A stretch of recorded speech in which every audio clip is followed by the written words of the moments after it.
What's up, everyone, and welcome to ClearTalk. So, in this video, we are going to be doing a continuation of yesterday when we were talking about the video. If you didn't check it out, I was talking about the truth, the lies and their truths. Pretty much talking about how this administration constantly is making claims and putting out these truths. These evidence of things or whatever, that when we start to really deep dive into their allegations and stuff that they say, things don't exactly line up right, or sometimes even just blatant lies.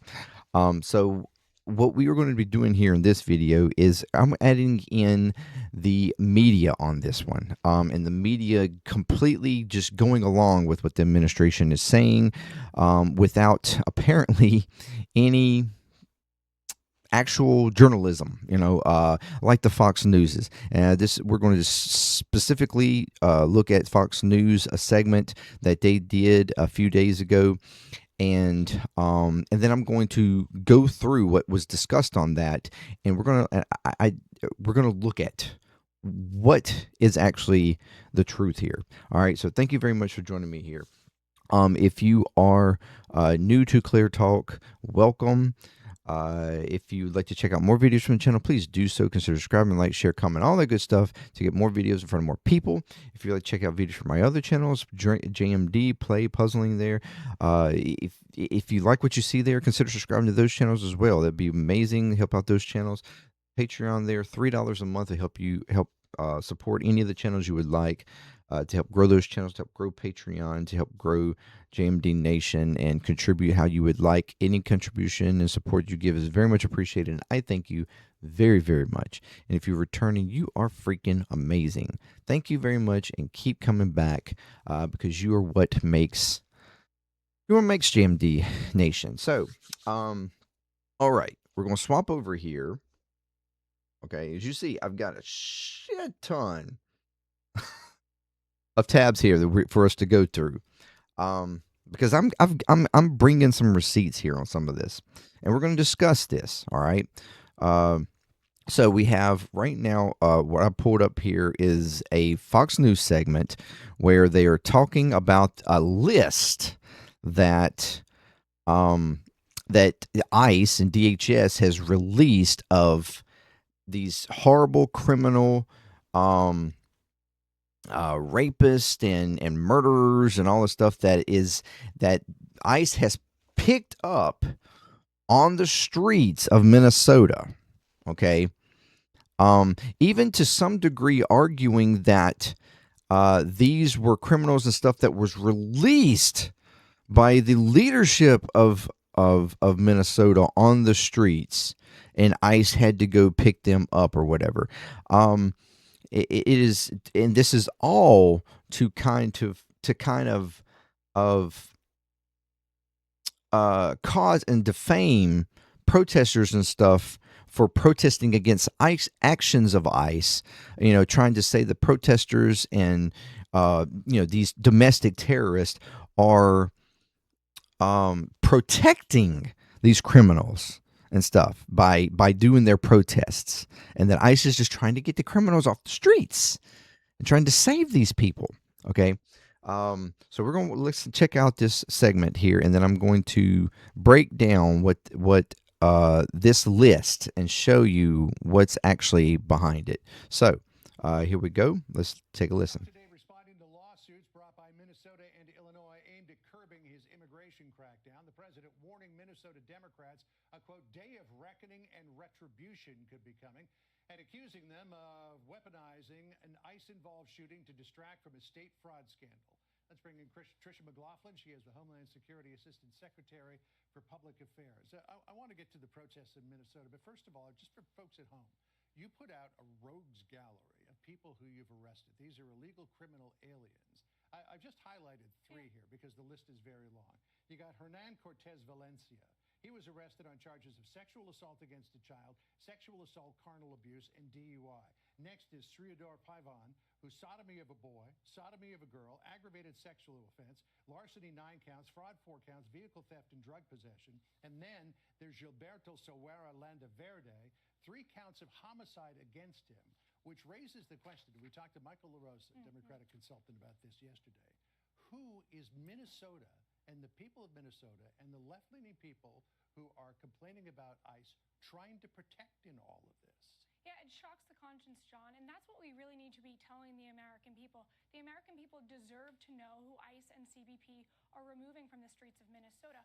Why are we there? I think we have to take a step back and look at that. The reason why we're there is because criminal illegal aliens like that are being released by waltz, and the politicians on the ground there. We've had 470 criminal illegal aliens. That includes murders. That includes hair thinning. Is Are you kidding right now? Nutrafol Man takes a whole body approach. Come on. Come on, ads. You're fucking up my video. Giving men the support they need so they can focus on the things that matter most. Get growing with Nutrafol. Okay, sorry. the murder of a 3-month-old, strong-arm rapist, child pedophiles, really despicable human beings are being released from Minnesota's custody back onto their streets, not turned over to ICE. So we have to be there. We have to flood the zone. But as well, the reason we've been surging CBP operators there in the last few days is because our men and women and law enforcement, they have to continue to conduct their operations. They have to do so in a safe way for law enforcement and a safe way for the public. So local law enforcement, just to finish up here quickly, local law enforcement, when our officers are being attacked or insulted, they're not calling in for backup. They won't respond. Yeah. So we have to have federal law enforcement protect them and make sure that things don't spiral out of control. Okay.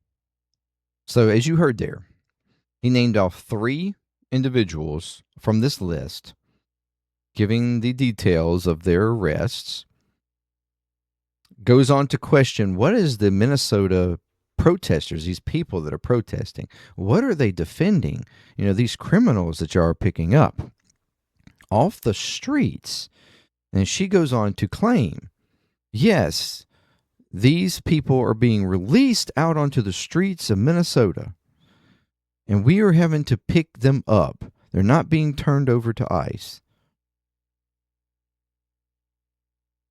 And that's the kind of actions that we are doing here, these horrible, horrible people.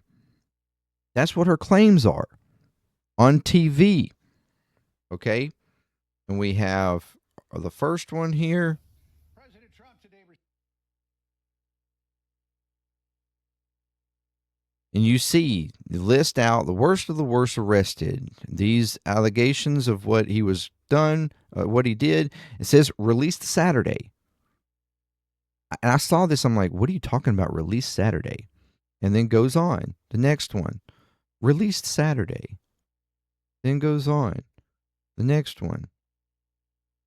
Released Saturday. These 3 individuals, okay? And I'm like, wait a minute, where is this list that they're talking about? And what are these individuals? Can I find these individuals? Because that's the one thing I've done before when they are releasing a list of so-called individuals that were an issue, or, you know, like the naughty list on that lo-fi video that they released on Christmas Eve, and it was only 33 individuals on that list. And I'm like, you know, that's amazing. You could only come up with 33 individuals that were, you know, to put on a list, and then you're going to repeat that list for a couple of hours over and over again. All the operations you've done, and you can't create a longer list than 33 people. All these hundreds and hundreds and hundreds of people and evidence that you say that you've gotten off the streets of criminals, rapists, all these things, and you couldn't come up with more than 33 people. That's incredible to me. So what I did was I went to the ICE page. This is the U.S. Immigration and Customs Enforcement page for this list of people, okay? It says, ICE arrests dozens of criminal alien convicts of murderers, child rapists, and more in Sanctuary State, Minnesota. Violent rioters and politicians, and this is on January 10th, okay? This is just 4 days ago, all right? Violent rioters and politicians in Minnesota are actively trying to protect some of the worst criminal offenders in the world. Despite their interference, ICE is focused on getting the job done.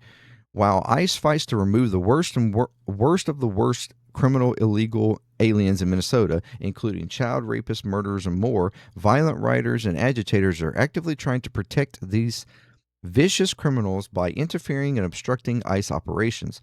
Minnesota Governor Walz and Mayor Jacob Frey are encouraging this behavior with their rhetoric of lawlessness, while their sanctuary policies continue to ensure that the worst of the worst offenders flock to their state in a vain attempt to escape justice. To escape justice. Regardless of staged political theatrics, ICE is going to continue to arrest the worst of the worst criminals, aliens in Minnesota and elsewhere.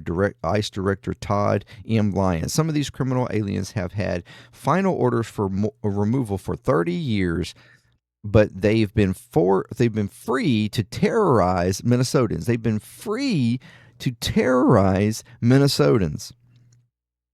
ICE's arrests prevent recidivism to make communities safer, but it feels like local politicians have to want to ignore the part and drum up discontent rather than protect their own constituents.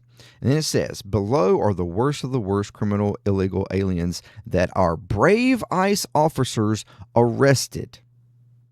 Despite the efforts of rioters and sanctuary politicians to protect them. And then there's a list here of 19 individuals, okay?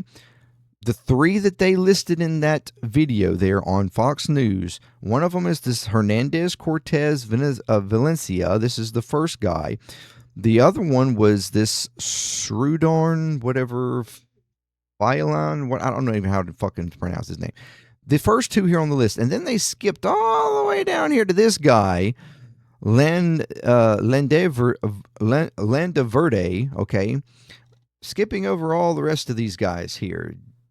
Ji Yang, Vanalit Koamani, whatever, Tao Vang, Chong Vu, Kao Lor, Pao Chao Zong, I don't know how to say half these. Gabriel Gama, the Elmi guy here, Ding guy here, Ahmed here, Munoz here, Lucas Rodgia, I don't know how to say it. Who or two or however you say her name, Cano and Lore. Okay, these 19 individuals here on this list, all right? And I got to think, okay, let me see if I can find out any information on this, because there have been lists that they have produced in other raids through like Chicago and stuff like that, places like that they've given a list of whatever, 10, usually it's somewhere between 10 and 20 people. I never seem to get more than that, really. But and I've looked them up and been like, I can't even find information. There's multiple of them that normally the only information you can even find is literally on either DHS's website or our ICE's website. I can't find any local stuff on them usually or whatever. Okay, well, so I said, let me look up. They're find all these people. They have a list here. They found them all in Minnesota. So I decided, okay, let me look up these people. When I started looking up, I found the website of Minnesota's Department of Corrections. And I started looking up, and you see all these tabs right here. You see this one right here. Rodgaya, whatever. That's this guy right here. Okay? What does it say here?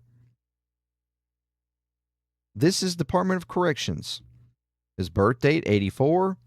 Sentence, 11/8 of 2012.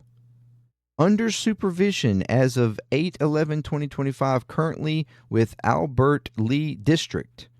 His expiration date, for his sentence is 8/4/8/2032. So he has a sentence here. This is homicide, attempt to commit. So he's under the Department of Corrections. Here, your Hernan Cortez Vencelea, the first guy that they mentioned on that video. Okay, birth date 76. His sentence of 1/22/2015. Expiration date 10/30/35. Under supervision as of 10/30. Currently with the Hennepin Department of Community Corrections for criminal sexual conduct. All right. So he was under supervision from the Department of Corrections. The second guy that they listed, this guy, birth date 1980, sentenced on 3/18/2011. Expiration date for his sentence is in 28. He's under supervision as of 11/24 at the Lynchfield District, Minnesota Department of Corrections. Continuing, the Ji Yang, incarcerated as of 11/13/2023.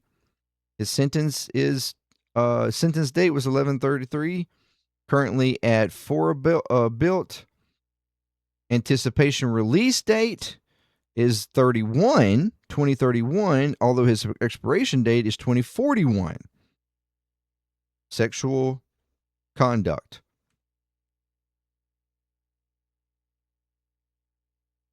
Chong Vao, also on the list. Sentence date 1/29/2010. His expiration date is 26. He's under supervision as of 10/29/2020 under the community corrections. Cal Lore, incarcerated as of 11/3/2006. Sentence date 11/2. Anticipation 2028, although his expiration date is 38.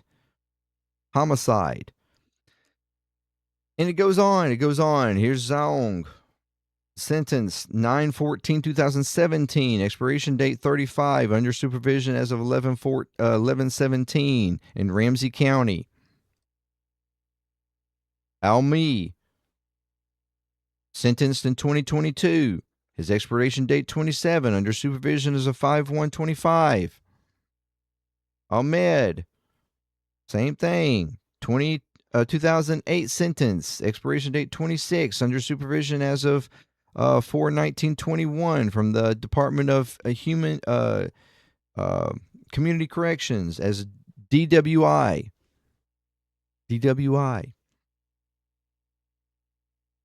Who? Lady here. Homicide. Sentence 2017. Expiration date 30. Under supervision as 11/17 with Ramsey County. Lucas.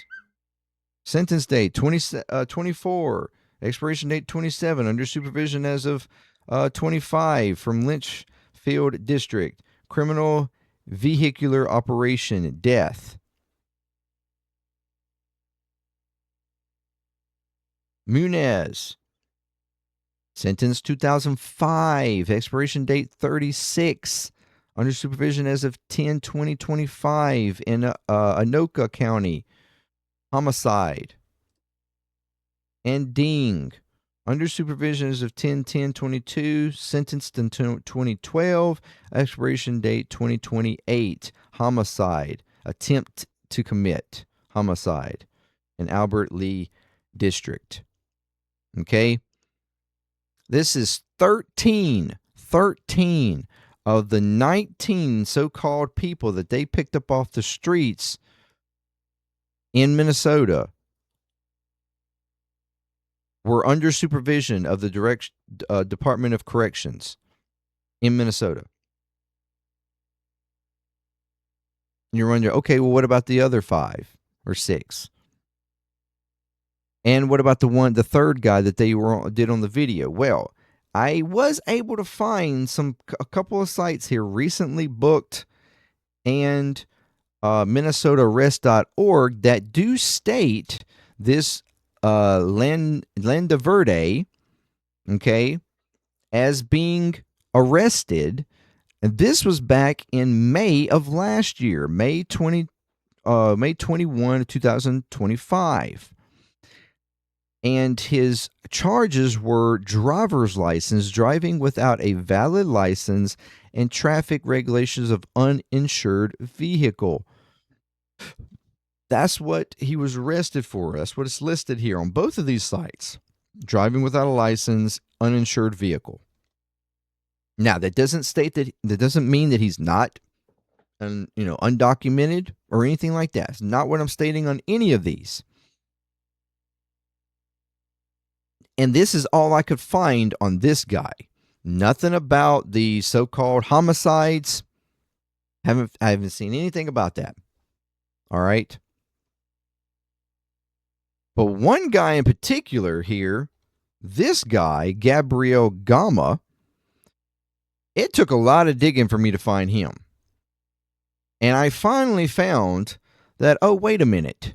This guy was picked up, but he was picked up in Chicago way back in I think it was August is where he was picked up.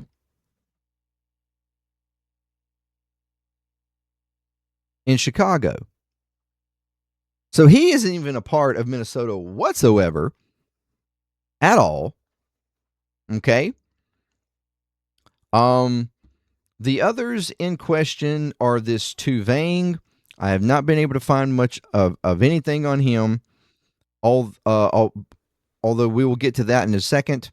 The Venelut Koamani here.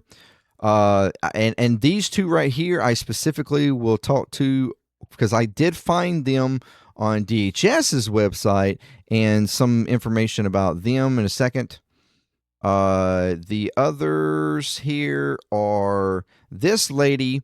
I have not been able to find anything whatsoever on her outside of the fact that the Sierra Leone here, she is supposedly from Sierra Leone, and there are some websites of Sierra Leone outlookers, criminals from there or something like that. I guess there's some groups that pay attention to criminals from Sierra Leone. I don't even understand that one. There's 2 or 3 websites that state this arrest of her, but these websites and these groups, they are the type of websites you go to, and then all of a sudden you're just completely spammed with all kinds of ads and crap, covering up the page, and it is an irritating site.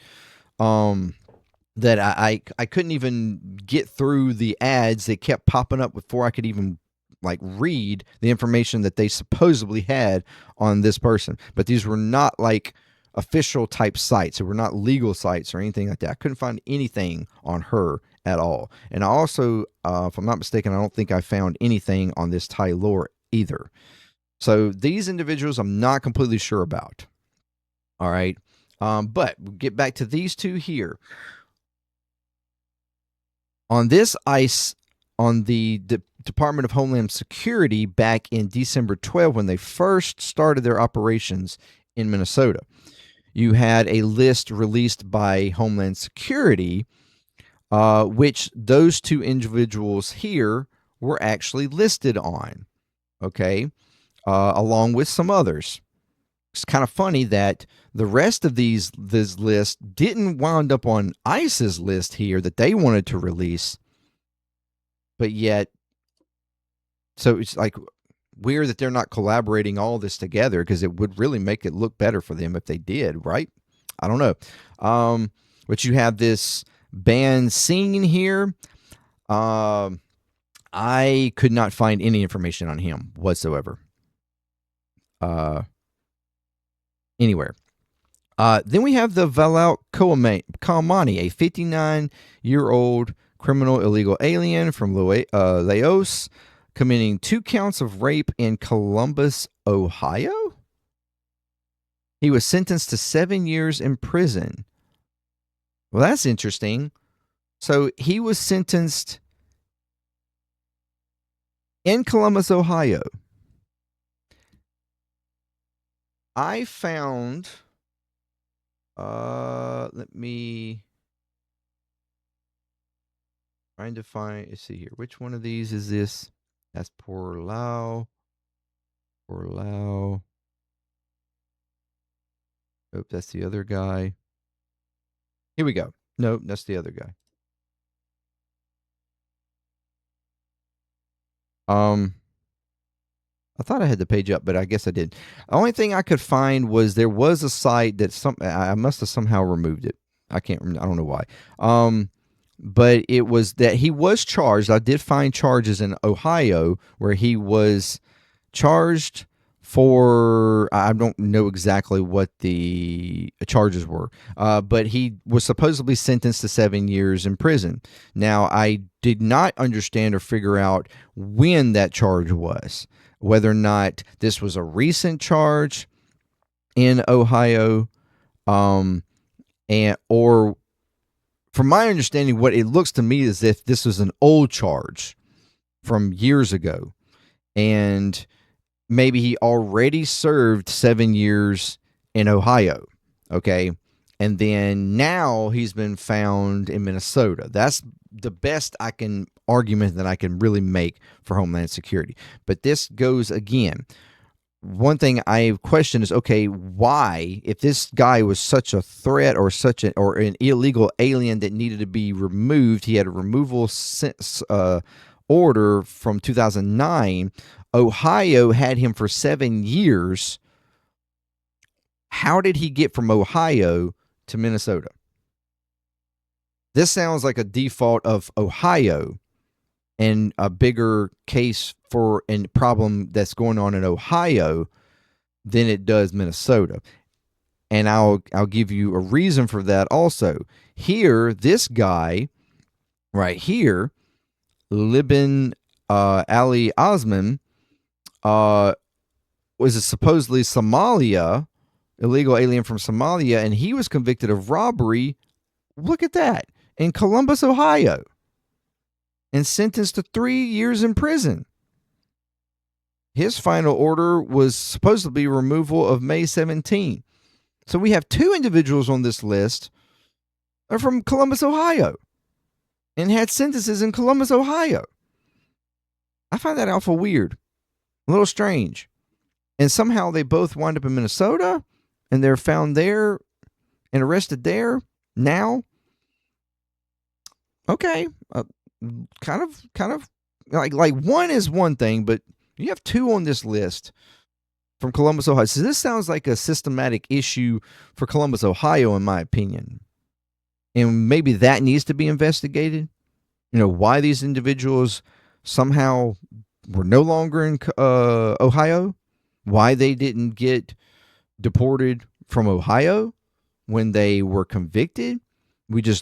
Ohio let them back off on the streets, if that's what we're talking about here, and didn't remove them. If they had removal orders, you would think that as soon as they served their sentence, then those removal orders would have been first thing on the docket to be, pushed through. But okay. All right. This Singh guy here, I couldn't find anything on him whatsoever. I looked and looked. I couldn't find him anywhere.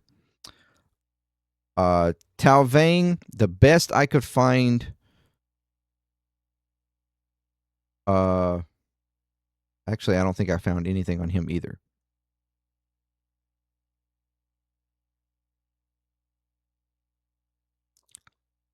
Okay.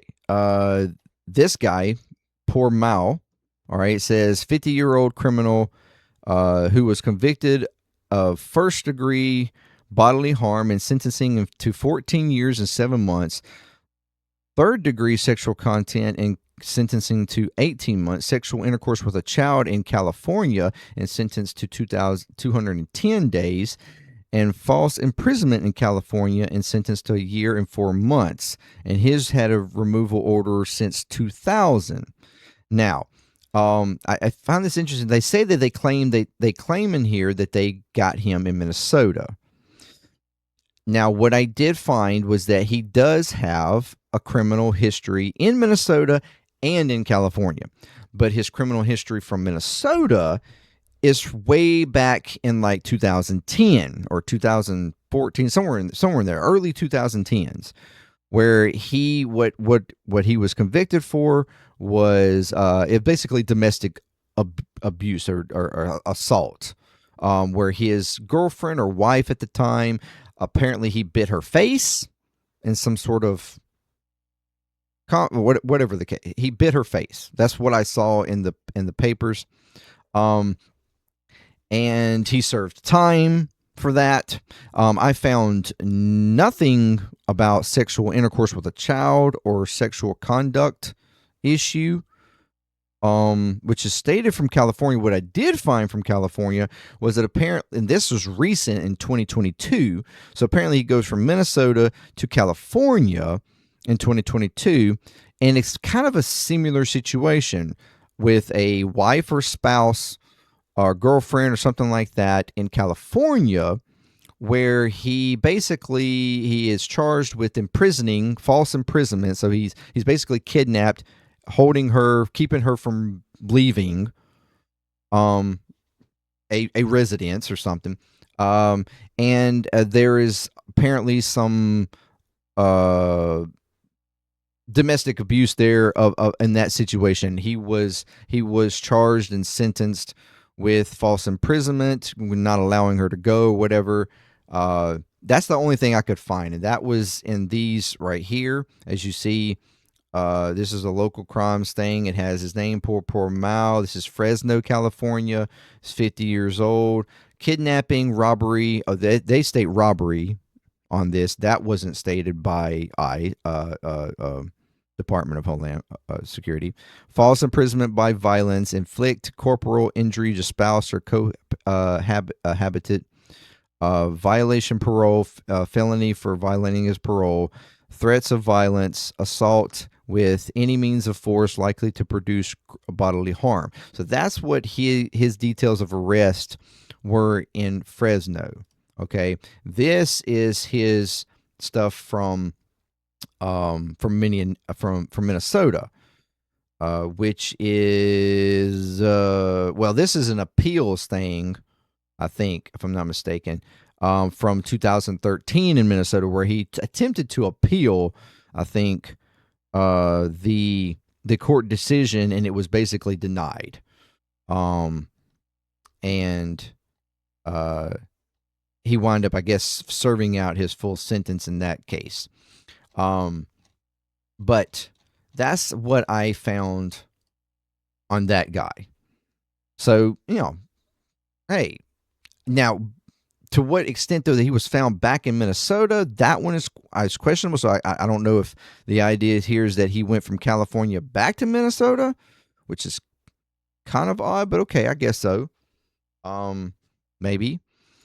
This guy here, what I found on him, Javier, was that he was a part of a prostitution sting in Minnesota.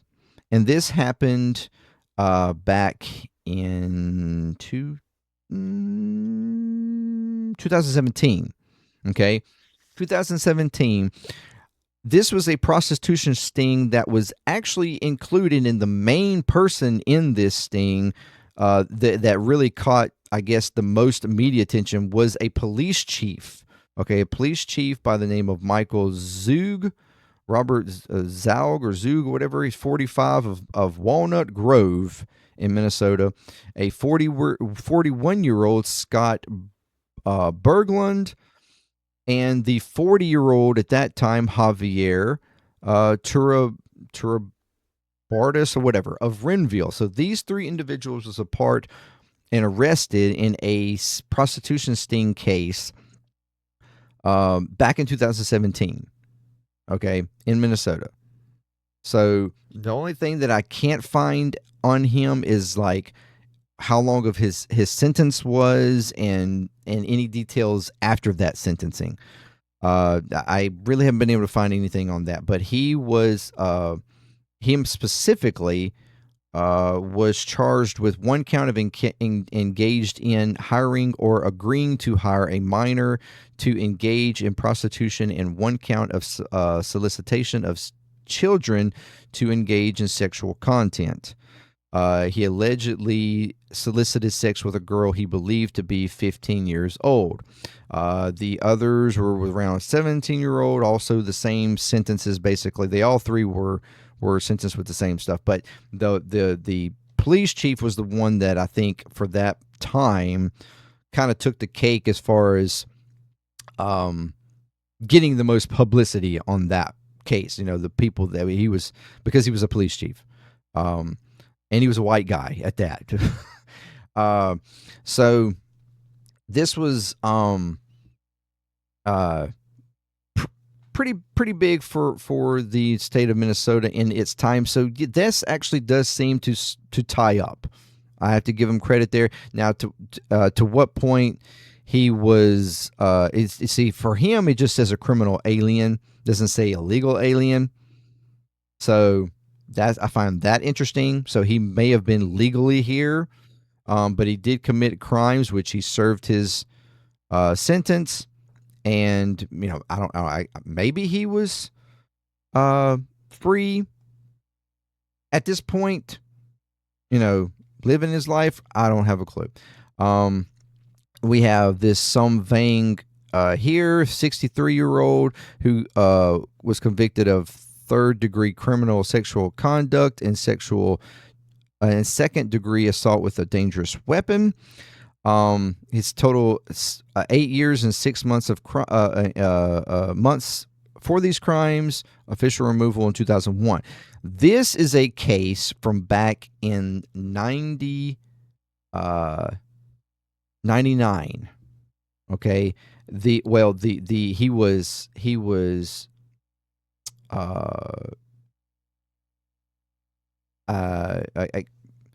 it went through court and through 99. The incident was from 97. And this states where he was basically there were two attempts or two occurrences where he had sexual encounter, potentially rape, forced, coerced, with a 14-year-old that he believed was a 16-year-old. Doesn't make it any better, but he was 34 at the time. So there was a 14-year-old there that was at a friend's house who was apparently 17 years old and lived with her boyfriend. I don't know. Well, I guess he was the boyfriend, perhaps.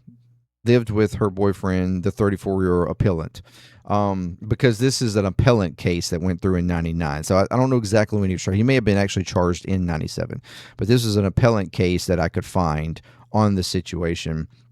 So he was 34 during so I guess maybe he was 32 when he actually did the act. And he was the boyfriend of a 17-year-old friend, and she lived with him of the girl that was in this case. There was some weird stuff around her actions at this party, which all the party was apparently with a bunch of kids from 14 to 17.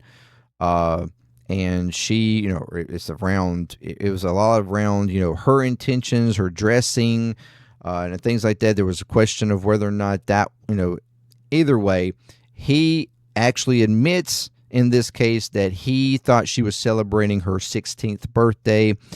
And the idea is that he coerced her. That were the allegations, that he forced or coerced her into having sexual intercourse, basically raping her. And then she, you know, they go their own way, and then 30 minutes to an hour or so later, they come back across each other in the party, and then another event of sexual intercourse happens. To what degree that one was forced, they wind up separating these two events out. One being potentially forced, the other one maybe not, or something. I don't know. It kind of confusing in the details and stuff of the case and how they really adjudicated it. But yes, he did have a interaction and was charged and sentenced for sexual rape act on a underage child. That was back in 97, 98, 99, in that area. All right. He did his sentence. I think he was, I'm pretty sure, I think I saw somewhere where he was like on a site for, basically being a sexual predator or whatever, or something like that. And that's what he's basically lived with, from my understanding, for the rest of his life.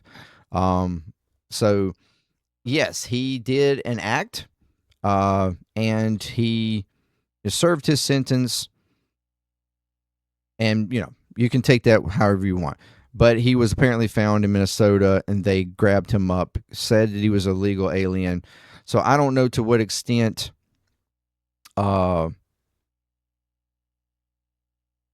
he was just, in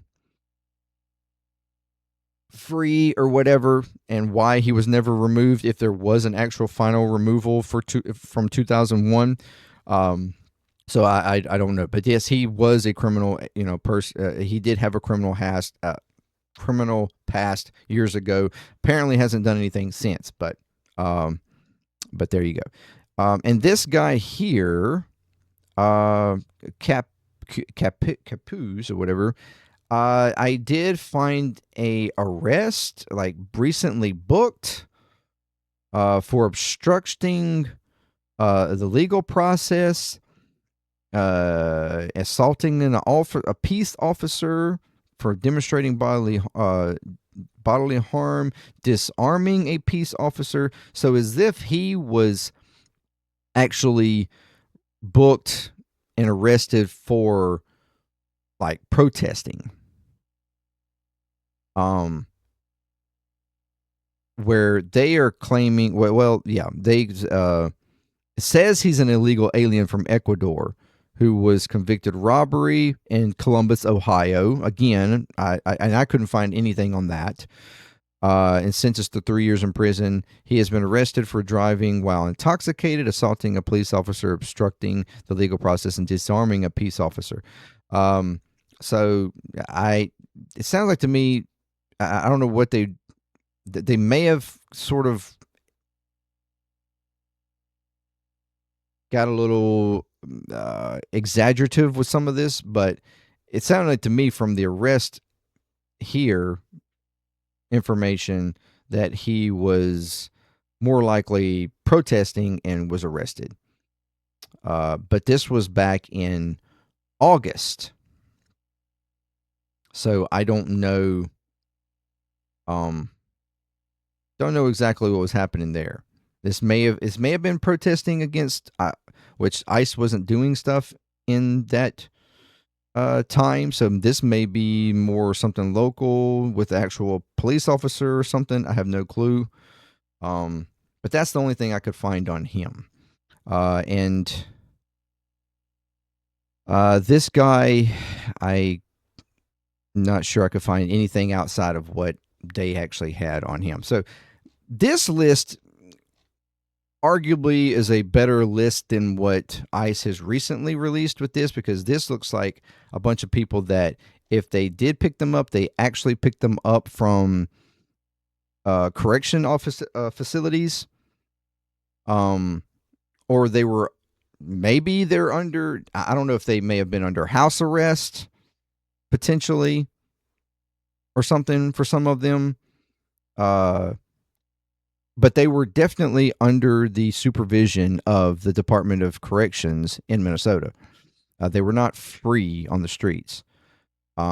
So this is an exaggeration and making it out like that these specific people were being protected by Minnesotans. And that's just not the case whatsoever. These people that are demonstrating in Minnesota are demonstrating to protect people who are being just grabbed. I mean, ICE is literally at this point going door to door, asking anyone if they, or if there is any kind of, even like they've been doing everywhere else. If you just look like you might be an illegal alien, they're stopping you, they're checking you, they're doing all these, it's gone overboard there. And with all the outrage that has happened in Minnesota, instead of them backing down and kind of like regrouping and trying to maybe find a different strategy, they've added more. They've added more officers on agents on the streets. They already had 2,000, roughly around 2,000 doing operations. And this week they've added another 1,000. So there's roughly 3,000 agents in Minnesota. More agents in Minnesota doing operations than law enforcement in Minnesota.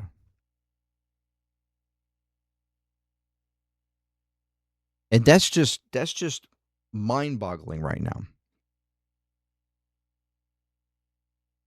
You have an entire civilization, a group of people, neighbors, and citizens of a state, and these areas that are being, particularly in these areas that are being processed by ICE, that are outraged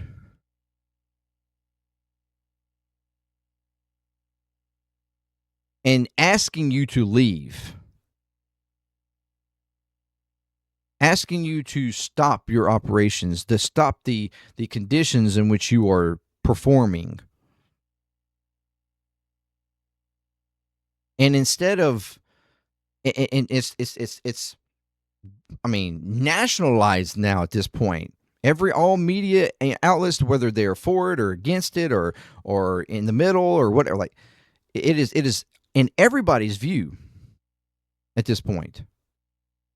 And instead of kind of recalibrating and backing up a little bit and be like, especially after a shooting, after you've literally killed a woman, and whether or not you agree that they were self-defense and should be allowed for that to happen, you still killed a woman.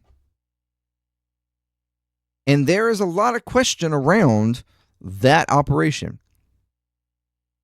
You would think they would kind of back up a little bit and go, look, like, this doesn't look good. Maybe we should try to reevaluate here, change up our process a little bit so that it's not so out there and or whatever. But instead, no, they ramp up even harder. And then they send people on television to talk about people and act like these are the individuals, the hundreds of individuals, that this is just the worst of the worst, but there are more like this, hundreds of people that have been grabbed and taken off the streets of Minnesota. And that's these type of people that are just like these type of people. And this is what these individuals, these protesters, are defending. They're defending rapists. They're defending criminals. They're defending, murderers and the just scum. When quite literally, these people were under the supervision of the Department of Corrections. And that's how they were picked up. They weren't just picked up off the streets. They weren't just roaming around having a good old time. They were under the supervision of Department of Corrections. They had been tried. They were serving sentence. Minnesota had done their job.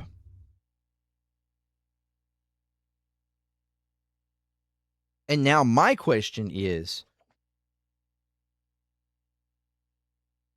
what are you doing? All of these people still had time to serve in Minnesota for their crimes. But now you claim you have taken them, and what are you going to do? What is ICE going to do with these individuals that are criminals? Are they just send them back to their country of origin? For them to, I mean, what happens there? Do they go free there? Because why would their country imprison them for something they did here? I mean, are we making sure that their country is going to make them serve out a sentence there, or are they just going to go free in their country and then potentially just wind up back here? There's a lot of question around even the criminality, grabbing criminals, especially criminals that are currently serving time in the United States for their crimes, which you think would be okay with people. Yeah, okay, our justice system did its job. They're literally serving time right now.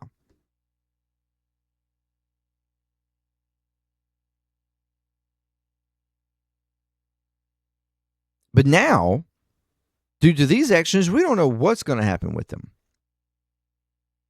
And some maybe it doesn't matter as long as they're out of our country. That's all we need. And we have strengthened our border so they're less likely to come back in. I mean, maybe.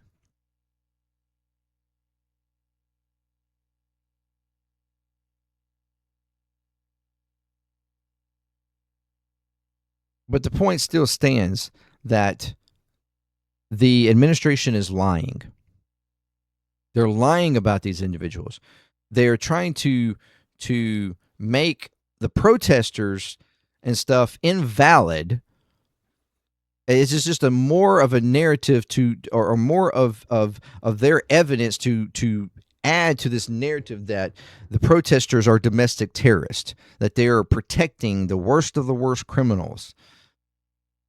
And that's the reason why we shouldn't care about what they're doing. And it's okay if one of them gets shot and dies. Because ICE and the DHS is doing the good work. Getting these men off the streets of Minnesota. Where they're just going rampant and wild on the streets. While they're quite literally under supervision of the Department of Corrections of Minnesota.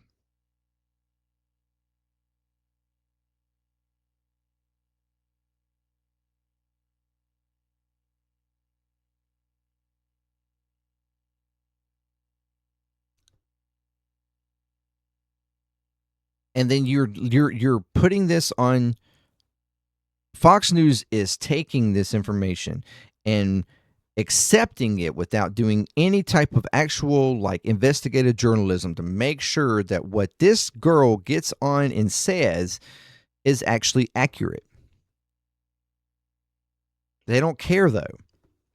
They don't care. They are part of the lying machine of this administration.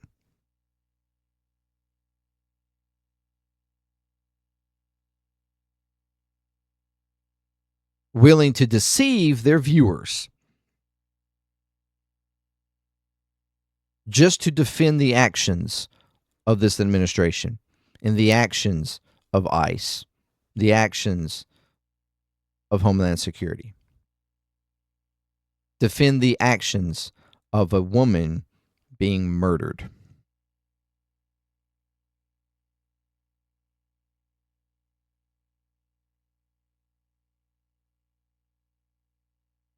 I've presented you the information. You can go and check it out yourself. See if you come to a different conclusion. Let me know what you think. Again, though, I'm tired of the lies. I'm tired of the lies and the manipulation that this administration is doing just so they can validate the continued actions that they are forcing on the American people. Actions that, when it comes to another country,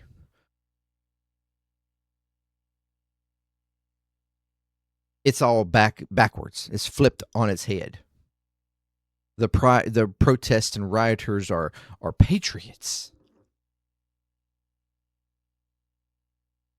Well, the government is the terrorist.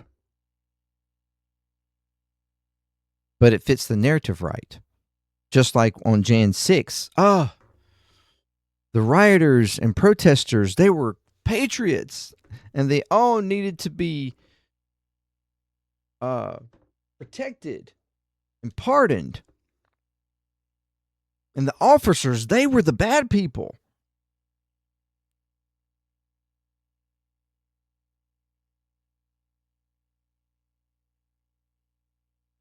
Sounds like to me it just depends on who you support as to whether or not you're protected or not, and whether or not you're deemed a terrorist or patriot. Thank you for your time. Until next time, peace. Clear Talk. I'm out.